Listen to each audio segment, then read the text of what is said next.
رانا ثناء اللہ کے مطابق اس پر فوری اتفاق رائے مشکل دکھائی دیتا ہے۔ دوسری طرف اس ترمیم کو لے کر ایم کیو ایم کا بڑا مطالبہ آئین کے آرٹیکل 140A کو مزید مضبوط بنانا ہے، جس کے تحت بلدیاتی اداروں کو مالیاتی، انتظامی اور سیاسی طور پر بااختیار بنایا جائے۔ اس سے پہلے حکومت 20 اکتوبر 2024 کو 26ویں آئینی ترمیم منظور کروا چکی ہے۔ سینٹ سے یہ ترمیم 65 ووٹوں سے منظور ہوئی اور اس کی مخالفت میں 4 ووٹ پڑے، جبکہ قومی اسمبلی میں حمایت میں 225 ووٹ اور مخالفت میں 12 ووٹ آئے تھے۔ حکومتی اتحادیوں کی تعداد 213 تھی، البتہ جمعیت علماء اسلام کے 8 ارکان نے ترمیم کی منظوری میں اہم کردار ادا کیا۔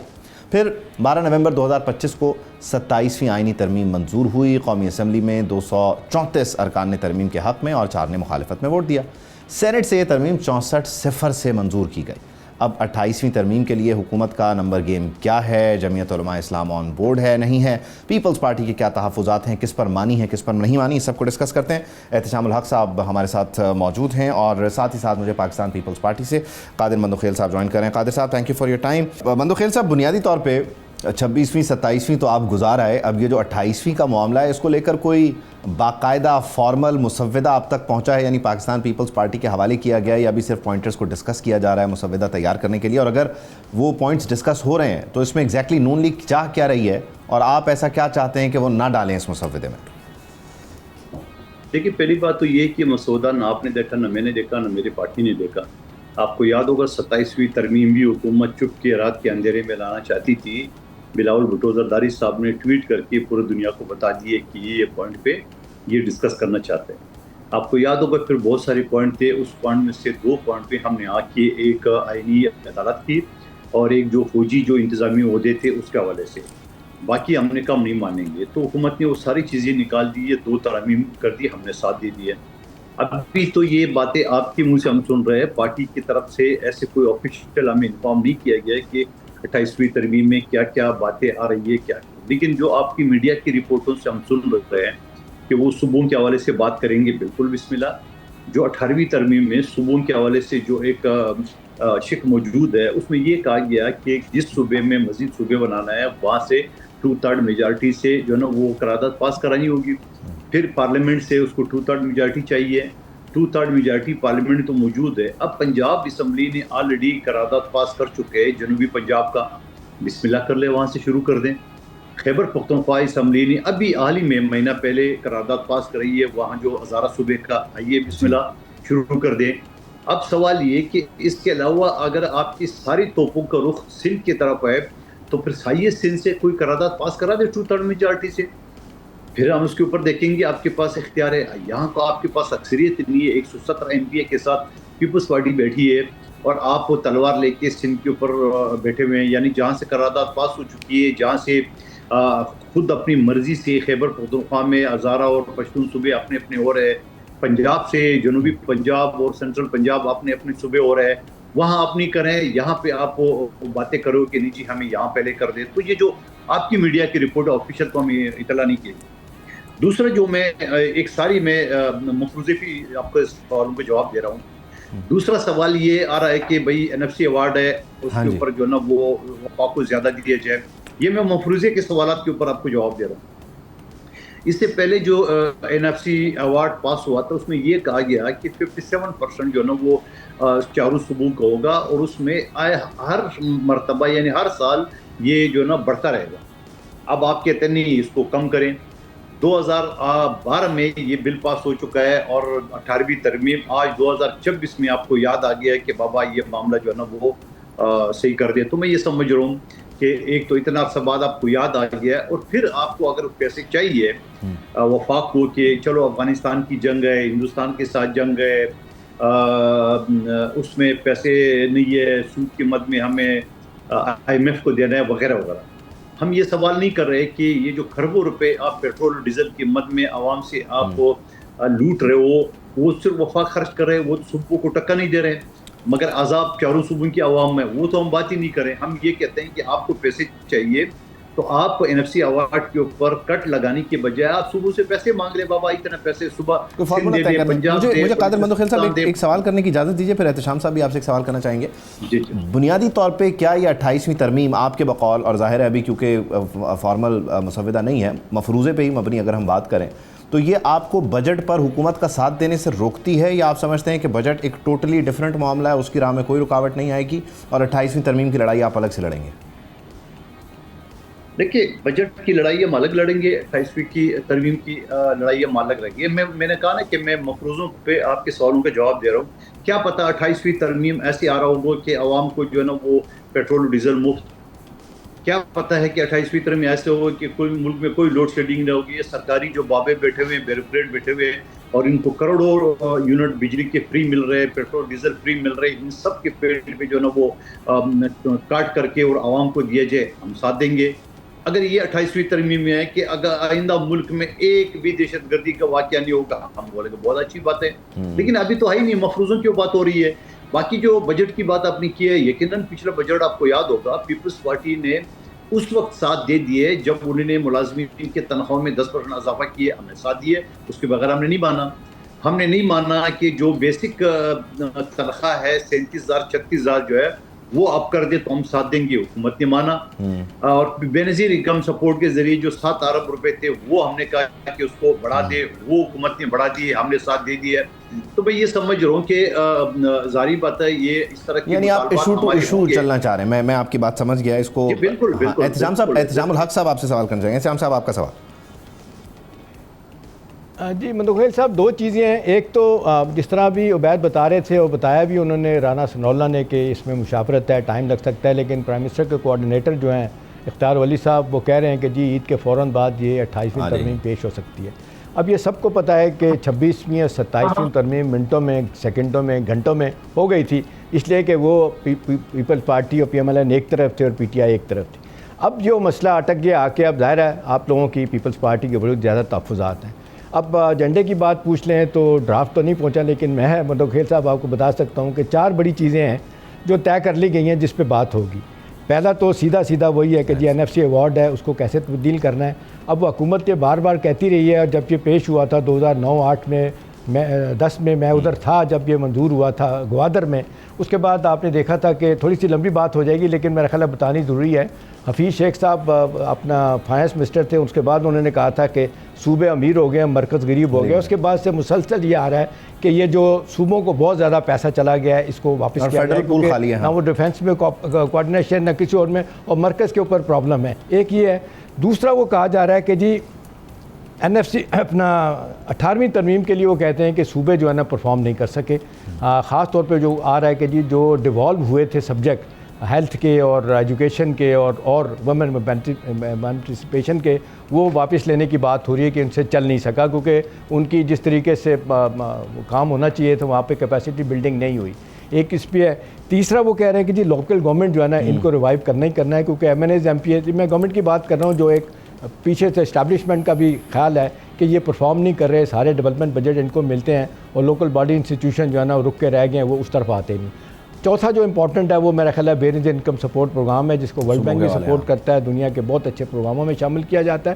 عبید اس میں، اور آپ یہ سوال میرا آپ سے ہے مندوخیل صاحب کہ حکومت یہ کہتی ہے کہ جی سیاسی فائدہ تو آپ اس کا اٹھاتے ہیں، پیسہ مرکز دیتا ہے، تو کیوں نہیں اگر یہ اپنا اس کی ذمہ داری جو ہے وہ صوبوں کو دے دی جائے۔ اسی سوال کے ساتھ ہم ایک بریک مندوخیل صاحب، یہ سوال آپ نے سن لیا ہوگا، نہیں تو ہم اس کو دوہرا بھی لیں گے۔ بریک شامل کرتے ہیں، بریک کے بعد واپس آتے ہیں، پھر مندوخیل صاحب کا جواب جانتے ہیں۔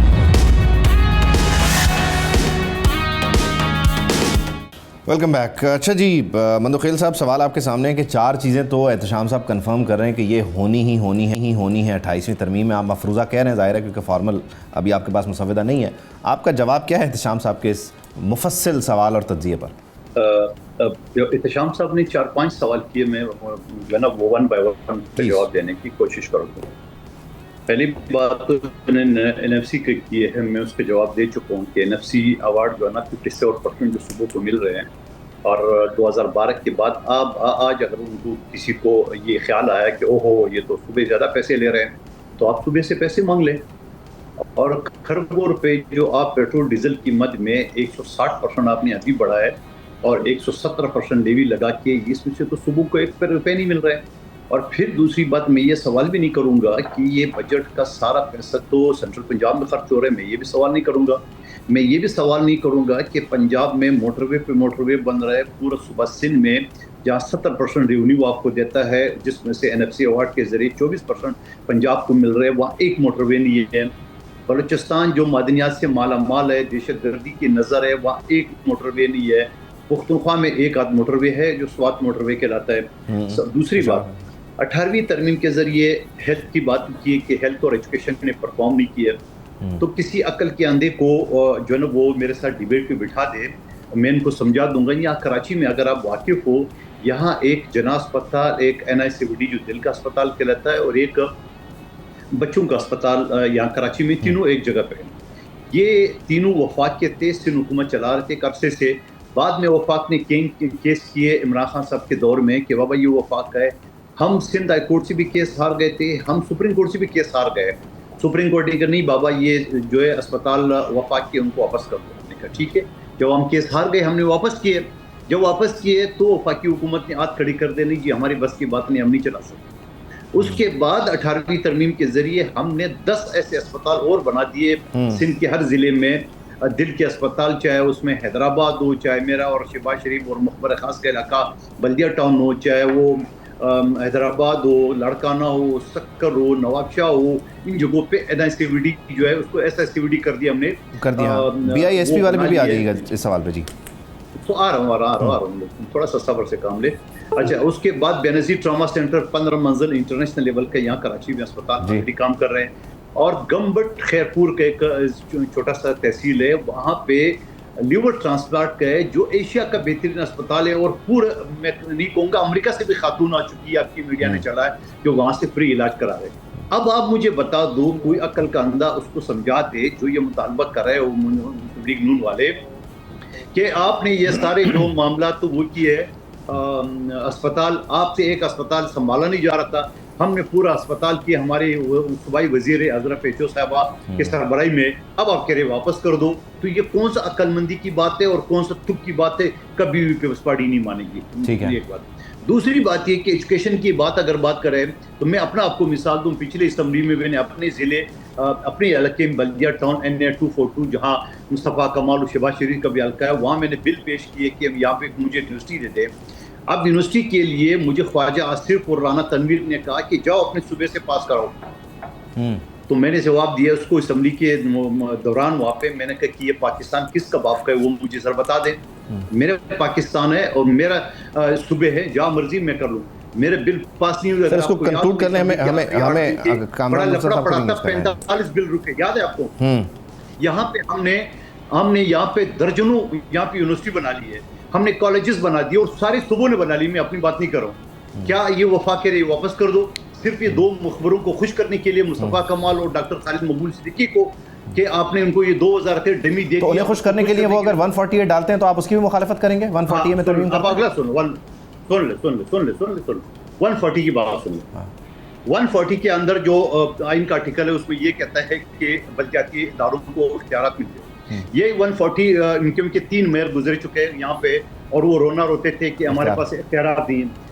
آج میئر کراچی کے پاس واٹر بورڈ کا چیئرمین بھی ہے، وہاں پہ بلڈنگ کنٹرول کا تمام ادارے ان کے انڈر ہے۔